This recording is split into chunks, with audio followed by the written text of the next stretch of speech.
Je vais vous présenter aujourd'hui en fait les débuts d'une recherche postdoctorale. Donc officiellement, je suis devenue stagiaire postdoctorale en septembre, mais disons que cette recherche est toujours un petit peu aux étapes exploratoire. Donc c'est que je mène évidemment au laboratoire international de recherche sur l'imaginaire du Nord, de l'hiver et de l'Arctique. Donc c'est une recherche qui porte sur Expo 67 et plus particulièrement sur la présence d'artistes inuits à Expo 67 et sur un certain nombre d'enjeux qui sont liés à la représentation de l'Arctique et de la culture inuite justement à cet événement.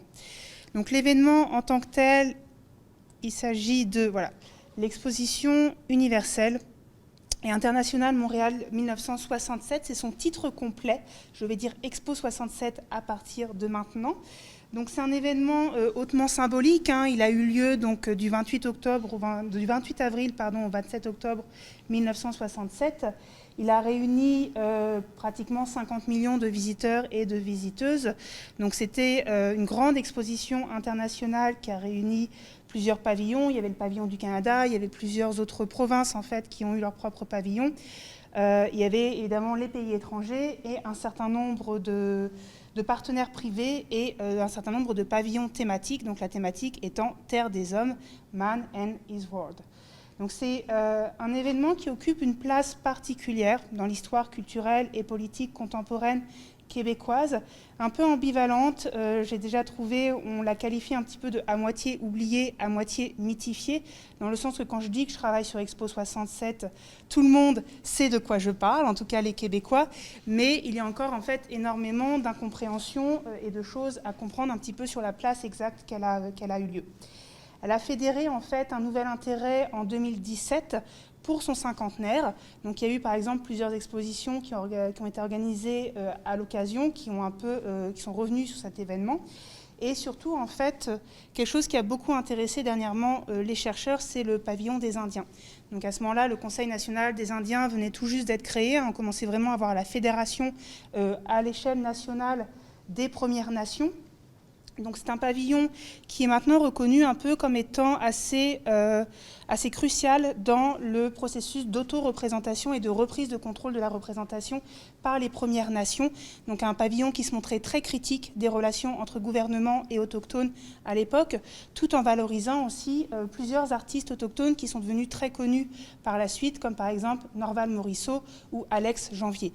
Donc des gens qu'on connaît beaucoup et qui ont en fait produit certaines œuvres pour le pavillon. Donc ça, les chercheurs s'y sont beaucoup intéressés dernièrement. Par contre, ce qu'il faut bien comprendre, c'est que les Inuits, à l'époque, ne sont pas associés au Conseil national des Indiens. Ils vont créer leurs propres organisations représentatives dans les années 70. Et donc, en fait, ils ne sont pas associés non plus à l'organisation de ce pavillon. Ce qui fait que ça pose un peu la question de savoir exactement comment ils ont été représentés, comment ils ont été présents au sein d'Expo 67. Et donc moi, durant ma recherche doctorale, j'ai commencé à m'intéresser un petit peu à cette question. Je me suis rendu compte que pas grand-chose avait été fait. J'ai juste trouvé un article qui retraçait donc la présence de certains artistes et d'un certain nombre d'œuvres dans Expo 67, mais qui n'allait pas forcément plus loin dans l'analyse des œuvres en tant que telles et surtout dans l'analyse un petit peu des relations entre les artistes, les créateurs, les créatrices et tous les intermédiaires, tous les organisateurs qui pouvaient avoir lieu, donc qui a décidé de quoi et comment se sont passées exactement ces relations. Et donc c'est peu, effectivement, juste un seul article, surtout en comparaison de l'intérêt que l'on a pour le pavillon des Indiens. Et j'ai aussi en fait eu la surprise à ce moment-là de me rendre compte que certaines des œuvres qui ont été produites pour Expo 67 par des artistes inuits, plus particulièrement par les artistes Kumakuluk Sagiak et Elijah Pudlat Putubuk, qui ont donc créé plusieurs murales. Ces œuvres, elles existent toujours aujourd'hui. On peut toujours aller les voir, donc elles sont maintenant au parc Jean Drapeau. Ce qui est assez étonnant parce que par exemple si on prend les œuvres qui ont été créées pour le pavillon des Indiens, ces œuvres ont été complètement détruites à la fin de l'Expo 67.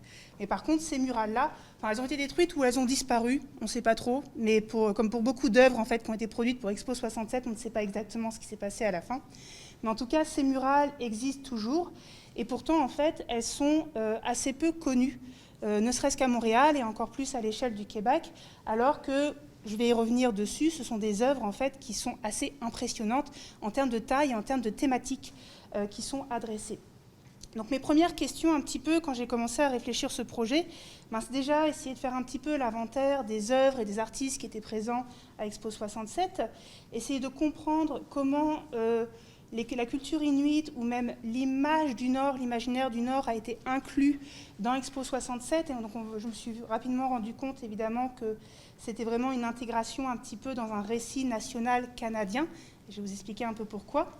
Et évidemment, quelles sont les perspectives inuites passées et présentes sur la participation des artistes inuits à Expo 67. Donc, est-ce qu'il reste un peu une mémoire d'Expo 67 parmi les artistes eux-mêmes, parmi leurs familles?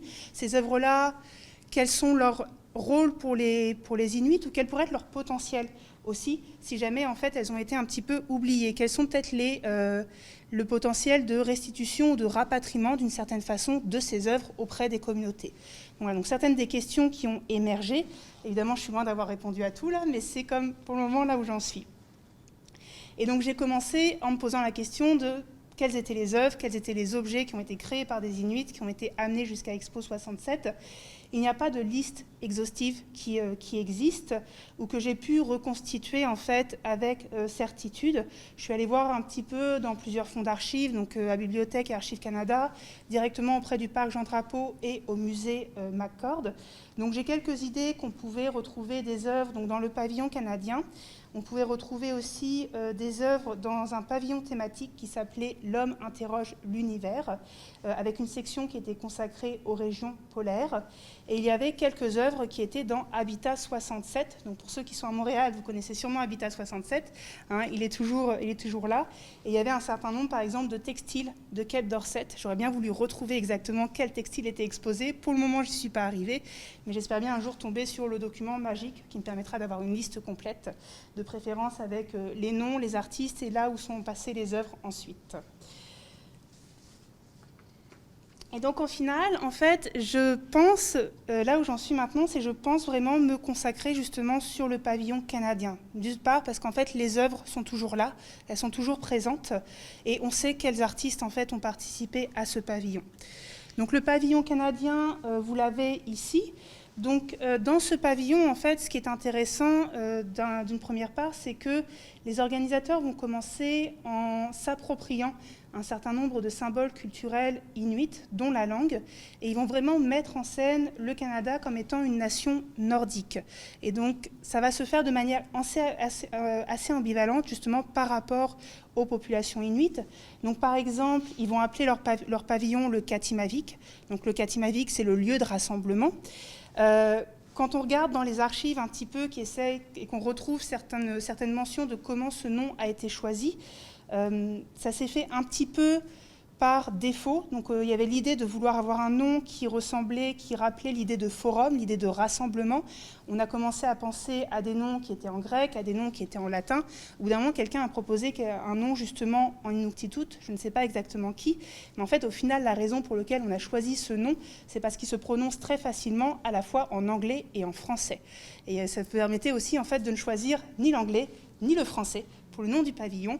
C'est la fin des années 60, on est à Montréal, on est au Québec en fait, et donc ça en dit plus sur les relations entre francophones et anglophones à l'époque que sur vraiment la manière dont les sociétés inuites étaient considérées par les organisateurs. Voilà, il fallait ce nom simple qui pouvait être prononcé par tout le monde.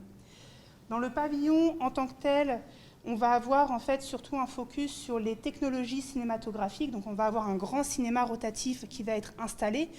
Pour aller jusqu'à ce cinéma, en fait, il y a une ligne d'attente, une file d'attente qui est organisée, et les organisateurs, à ce moment-là, prévoient de placer plusieurs artefacts qui vont en fait reconstituer toute l'histoire du Canada, histoire de faire patienter les gens. Et donc, par exemple, dans cette file d'attente, on va retrouver un kayak, on va retrouver un certain nombre d'artefacts qui ont été produits par des créateurs et créatrices autochtones. Je vous laisse un peu deviner où ils sont au niveau de l'histoire du Canada. Ils sont au début, et puis ensuite, on n'a plus rien. Donc on est quand même dans une représentation très classique et passéiste en fait, des cultures autochtones. Et ça s'arrête à peu près là, c'est assez primitiviste en fait, dans les perspectives. Et ça revient, c'est assez compréhensible parce qu'en fait, au final, le pavillon présente une version qui est très médiatisée et très contrôlée de l'identité nationale, et en fait d'une identité nationale qui, à ce moment-là, est très ancrée, très tournée vers le contrôle de la nature, vers la domination de la nature et l'exploitation des différentes ressources qui se retrouvent sur le territoire. Et donc quand on regarde, par exemple, je vois que l'image est très mauvaise, mais quand on regarde un peu, là c'est le plan à l'intérieur avec les différents éléments d'exposition de ce pavillon. Et donc parmi ces différents éléments d'exposition, donc je vous lis, on a le sol, on a la croissance, on a les ressources et les énergies, les transports et les communications. On est vraiment dans cette idée d'organiser le territoire et de pouvoir l'exploiter à son maximum. Alors c'est sûr que 50 ans plus tard, en pleine crise climatique, on voit cette stratégie très extractiviste et on est là, c'est peut-être pas la meilleure stratégie à suivre, mais à l'époque c'était effectivement comme ça que c'était pensé. Et c'est sûr qu'au sein de ce discours, au sein de cette idéologie, en fait, de ces idées, la présence des peuples autochtones est assez marginalisée au sein du discours, assez invisibilisée. Donc ça pourrait être un peu décourageant, surtout pour les artistes inuits, s'il n'y avait pas en fait le restaurant. Et au final, j'en viens au restaurant. Le restaurant La Toundra, qui est donc associé au pavillon canadien.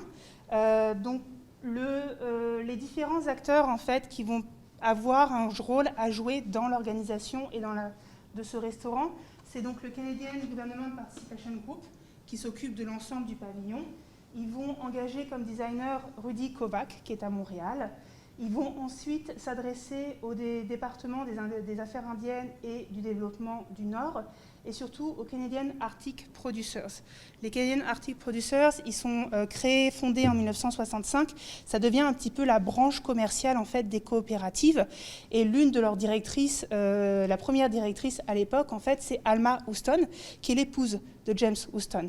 Et Alma Houston, en fait, elle va être beaucoup sollicitée dans les années 60 et 70 par des musées, par des organismes et des institutions pour aider justement à faire le lien entre les artistes et ces institutions-là dans le but, par exemple, d'organiser des expositions. Et ce que je trouve assez drôle, c'est que, par exemple, durant mon doctorat, j'ai fait une recherche sur le musée des Beaux-Arts de Montréal. Et à cette époque-là, on avait, à un moment donné, pour une exposition, demandé à Alma Houston est-ce qu'il serait possible d'avoir un Inukshuk devant le musée. Et donc, elle avait permis, justement, de faire amener un Inukshuk. Et qu'est-ce qu'on demande de nouveau à Alma Houston pour le restaurant La Toundra? Est-ce que ce serait possible d'avoir 2 Inukshuks devant le restaurant? Et pareil, en fait, elle va rendre ça possible. Donc c'est quelqu'un qui a un rôle assez important, ce qui pour moi était une surprise, parce que j'avais beaucoup entendu parler de James Houston, beaucoup moins de son épouse, Alma Houston. Donc là, pareil, c'est une réflexion un peu en cours. Et on avait donc ensuite, évidemment, nos 2 acteurs principaux, c'est Kumakuluk Sagiak et Elijah Pudlat, qui à l'époque, en fait, avaient 22 et 23 ans, donc très jeunes, qui vont être invités à venir produire des murales dans ce restaurant. Donc ils vont arriver fin 1966 avec leur famille, ils vont rester plusieurs semaines sur place et ils vont créer donc plusieurs murales ainsi qu'une ou 2 sculptures. Et tout ça va être associé en fait à toute une thématique qui est développée. Donc on essaye d'imaginer un petit peu un espace qui est censé, et là c'est une vision très ralounate au final, très occidentale qu'on amène, mais une vision un petit peu de l'Arctique, une inspiration de l'Arctique qu'on essaye d'amener dans ce restaurant. Donc par exemple, j'ai pu retrouver qu'ils voulaient avoir une moquette qui était aux couleurs de la toundra, ils voulaient avoir plusieurs œuvres évidemment d'artistes inuits, les 2 Inukshuks qui sont à l'extérieur, des tapisseries en peau de phoque, ils avaient un menu qui était plus ou moins inspiré avec par exemple du caribou et d'autres aliments comme ça. Donc c'était vraiment, voilà, ça allait un peu dans tous les sens, c'était pas toujours très contrôlé, ils ont aussi beaucoup fait avec ce qu'ils étaient capables de faire à l'époque, mais néanmoins en fait ça a permis de produire 2 œuvres, une œuvre qui est assez extraordinaire, et donc ce sont des murales qui vont couvrir en fait l'ensemble des murs du restaurant. Donc je vous montre juste quelques images. Donc là c'est l'une des murales principales en fait de Cape Dorset, donc de Kinyaït, les 2 artistes venant de Kinyaït. C'est en tout, en fait, il y aurait à peu près 16 scènes si on commençait à voir toutes les œuvres. Donc là, je vous ai montré quelques détails, je vais y revenir après. On avait par exemple des murales qui allaient sur chacun des murs en fait, d'une section qui est à l'étage. On avait au rez-de-chaussée, donc par exemple, plusieurs petites scènes donc avec des animaux, avec des scènes plus de campement. Et on allait aller voir, par exemple, alors des fois c'était vraiment coincé en fait, par exemple entre les toilettes et le vestiaire. Mais pareil, en fait, on avait certaines sculptures, certaines pas des sculptures, mais certaines murales, certaines scènes qui étaient représentées. Ou par exemple, encore à l'entrée, en fait, on est accueilli par donc 3 Inuits qui sont vraiment un peu plus grands que tailles humaines en fait, et qui sont quand on rentre directement dans le restaurant. Donc toutes ces images. Donc elle m'intéresse beaucoup, et j'aimerais juste, voilà. Donc elle m'intéresse beaucoup pour plusieurs raisons. Donc déjà parce qu'en fait, si on prend par exemple la représentation de Cape Dorset, à l'époque, dans les années 60, quand on regarde le marché de l'art au sud, on est encore en fait avec des vendeurs et des acheteurs qui sont beaucoup intéressés soit par des animaux, des représentations d'animaux quand il s'agit de sculptures inuites, soit des représentations de scènes de campement. Et donc avoir une représentation d'un village à l'époque où la sédentarisation est en train de se faire et on a cette représentation qui est très détaillée, et je pense qu'on parlerait aux artistes ou on parlerait à des personnes qui ont vécu à Cape Dorset à la fin des années 60, elles seraient capables de reconnaître chaque maison, elles seraient capables de reconnaître les bateaux, c'est quelque chose, je mets ici, profondément détaillé, donc avoir vraiment une représentation qui va associer aussi ou qui va raconter un certain récit sur la sédentarisation et l'urbanisation de l'Arctique à l'époque, quelque chose en fait qui est assez inédit. Et quand on regarde un petit peu les archives, ce dont on se rend compte, c'est que, au point où j'en suis, ce que je pourrais dire, c'est que les organisateurs ont un peu laissé le champ libre aux artistes. Eux, ils voulaient des représentations de l'Arctique, quelque chose d'inuit, voilà, ça ne les intéressait pas trop exactement quoi. Donc mon hypothèse, c'est que vraiment, les artistes, Saguiac et Poulat, en ont vraiment profité pour pouvoir présenter leurs récits et leurs perspectives sur ce que c'est que la vie dans le Nord. Et ils ont réussi à le faire en plein milieu d'Expo 67, qui a été l'un des événements, évidemment, les plus visités internationaux à l'époque. Et il y a un petit film qui a été tourné, en fait, qui est disponible facilement, gratuitement sur l'ONF, le site de l'Office national du film, qui s'appelle Akiname, où on suit un petit peu justement ces deux artistes quand ils sont en train de produire les œuvres.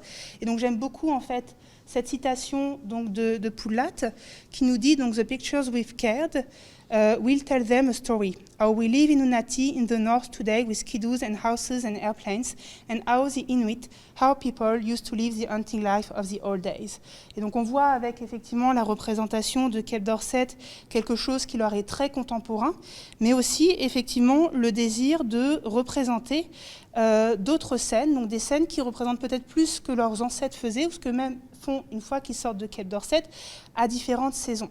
Et là, on se rapproche peut-être plus aussi d'un désir en fait, de préserver un certain nombre de savoirs qui sont peut-être en train de disparaître ou qui sont fragilisés ou mis en danger à cause de la sédentarisation, avec donc, des scènes qui peuvent se passer, donc, par exemple, là, ce qui serait peut-être plutôt le printemps, l'été ou l'automne, et puis évidemment d'autres scènes comme celle-ci qui se passeraient plus en hiver. Donc vraiment un désir de raconter un récit qu'on pourrait ensuite rassembler. Donc tout ça, et je disais, je me rends compte que je dépasse profondément, mais c'est pas grave. Mais je vais terminer ici. Merci beaucoup. En fait, juste, voilà, même la salle me dit qu'il faut que j'arrête. Je vais juste terminer en disant que une grande question que je me pose aussi, c'est pourquoi ces œuvres ne sont pas connues aujourd'hui. C'est quand même les plus grandes œuvres d'artistes autochtones qu'on a à Montréal. Et donc l'une aussi des questions que j'aimerais poursuivre, c'est effectivement que faire pour visibiliser ou pour valoriser aussi ces œuvres telles qu'elles existent aujourd'hui. Voilà, merci beaucoup. Désolée pour avoir dépassé le temps.